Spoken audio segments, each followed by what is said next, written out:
Bonjour à tous et merci de me rejoindre pour ce 4e jour de la semaine créative pour fêter la sortie du nouveau catalogue annuel Stampin' Up.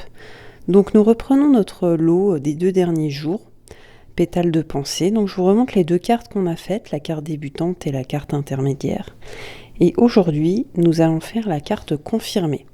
Les 2 derniers jours, je me suis servi uniquement du set de tampons.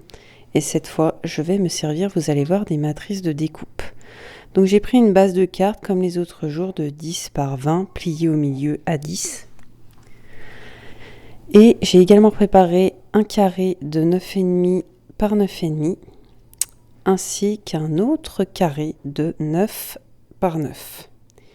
J'ai enfin coupé un dernier carré grâce à une matrice de découpe qui m'a fait un petit carré surpiqué en fait, même si là vous voyez pas trop le détail. Et j'ai déjà préparé plusieurs de mes pièces pour pas que la vidéo dure trop longtemps. Là je vous montre en fait les matrices de découpe. Donc ces matrices de découpe, elles servent en fait à assembler des pensées. Vous allez le voir, on va le faire ensemble. Donc là j'ai pris deux petites découpes qu'il me reste à faire et je vais les passer dans ma mini machine de découpe Stampin' Up qui est toujours aussi pratique vraiment comparé à une Big Shot qui pèse je ne sais combien de kilos mais qui doit être largement plus lourde que mon bébé à l'heure actuelle. Voilà, donc je sors ma petite machine, je déplie les deux côtés. C'est ça aussi qui fait qu'elle est compacte par rapport à une Big Shot, mais je vous invite à aller voir ma vidéo à ce sujet sur ma chaîne. Voilà, je mets mes 2 premières plaques. Je mets ensuite mon papier pierre rose polie qui fait donc partie des nouvelles Incolor. Et je tourne la petite manivelle pour faire ma découpe. Je tiens quand même au niveau de la poignée parce que sinon ça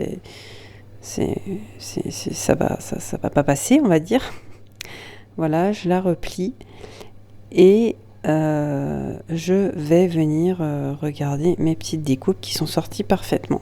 La particularité de ces découpes, c'est qu'elles font à la fois la découpe et également de l'embossage. Donc ça, c'est vraiment sympa, ça donne vraiment un détail en plus par rapport aux autres matrices de découpe. Voilà, donc là j'ai toutes mes petites parties et vous allez voir, on va assembler tout ça ensemble. Donc pour assembler tout ça, je vais prendre mon stylo colle Zig, mais n'importe quelle couleur en fait fera l'affaire. Je suis désolée, j'ai mon bébé qui mouine un peu derrière, mais ça n'empêche pas qu'on entend très bien ce que je raconte. Ce sont les aléas des voix off. Voilà, je mets un peu de colle partout et je vais venir assembler cette première partie à ma petite fleur. Voilà, donc toutes les couleurs là que j'ai utilisées, hormis le blanc bien sûr, ce sont des couleurs qui font partie des nouvelles Incolor que, je le redis, j'adore. C'est vraiment des couleurs qui sont sympas, qui sont modernes, qui rendent vraiment très bien. Autant j'étais pas fan des Incolor de l'an passé, d'ailleurs je les avais même pas prises pour moi. Et mais celle-ci cette année, j'aime vraiment. Là je me rends compte que j'ai oublié en fait de couper une partie. Donc je vais évidemment ressortir ma machine de découpe et faire la petite découpe qui me manque. Je prends quand même le temps de coller mes petits bords de feuilles de pensée qui sont faits cette fois en papaye pâle. J'aime beaucoup la colle Zig parce qu'en fait elle est repositionnable si on la laisse sécher un peu avant de la mettre sur le papier. On peut du coup la repositionner après et ça permet de faire vraiment des collages de précision. Voilà, j'assemble ça sur mes petites pétales et je vais bien sûr avoir besoin du cœur, sinon ce sera moins joli. Voilà, je ressors ma petite machine et les plaques et je vais faire le cœur de la fleur en papaye pâle pour faire un rappel par rapport au bord restant des pétales. Je repasse dans ma machine Et j'ai enfin la pièce qui me manque. Il faut bien toujours oublier quelque chose.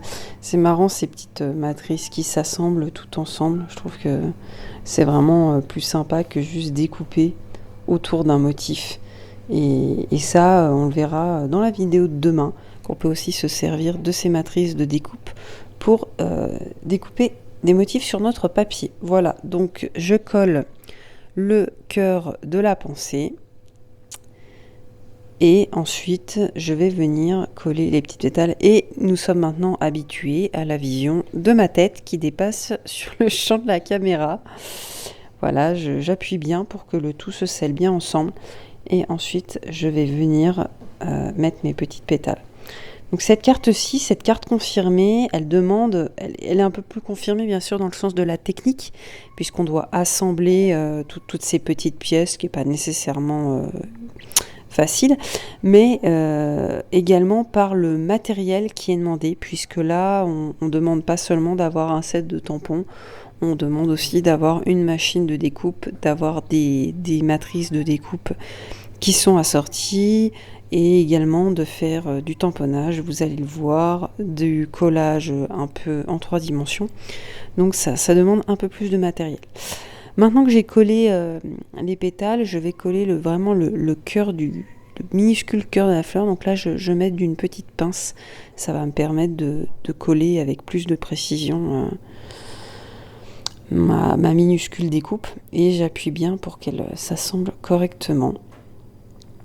Je rebouche mon stylo colle pour pas que ça sèche, bien sûr. Et je viens prendre alors un stylo qui était en vente avant sur Stampin' Up, mais qui ne l'est plus maintenant.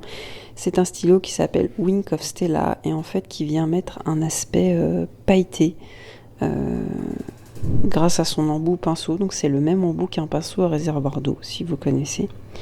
Et je viens en mettre sur le cœur de la fleur et également sur les pétales pour donner un petit plus, on va dire, à cette fleur. Et je vais venir la coller au milieu de mon carré festonné.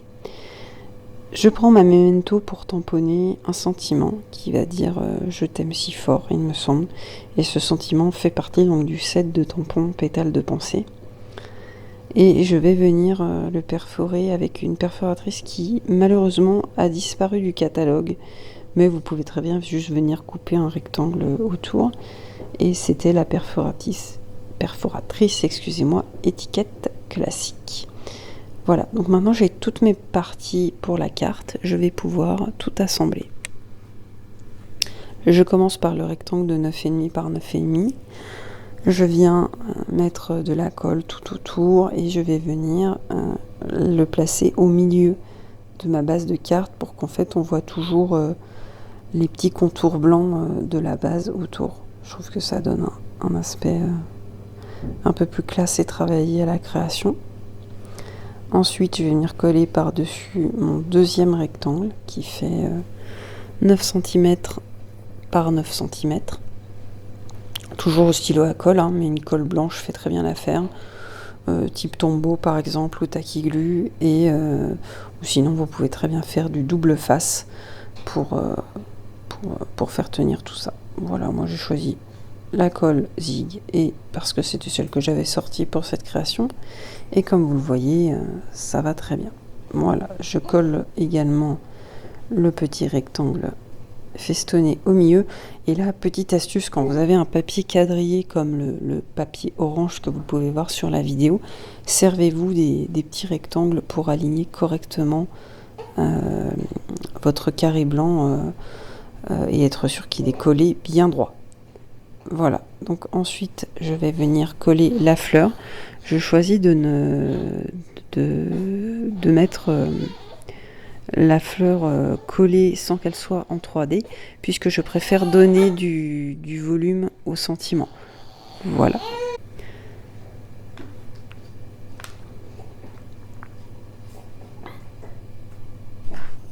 Donc pour le sentiment, je viens prendre des mini Stampin' Dimensionals pour le coller et ça donnera un petit peu plus de volume à ma carte. Ils sont vraiment tout petits, alors je préfère les travailler avec une pince, sinon je me les colle au doigt Et j'en ai pour un moment avant que ça se place correctement, au moins avec la pince, je suis sûre tout de suite. Et je viens le coller entre en fait le plus petit rectangle blanc et la partie orange qui est en dessous. Voilà, je viens marquer le pli avec mon plioir pour qu'elle reste bien fermée. Et nous avons fini cette carte confirmée. Je vous la montre d'un peu plus près. Voilà, on voit vraiment tous les détails. Elle est vraiment sympa et c'est bien sûr ma préférée sur les 3 que j'ai faites. Et je vais vous remontrer en fait tous les niveaux. Donc la débutante, voilà, la carte intermédiaire et la carte confirmée.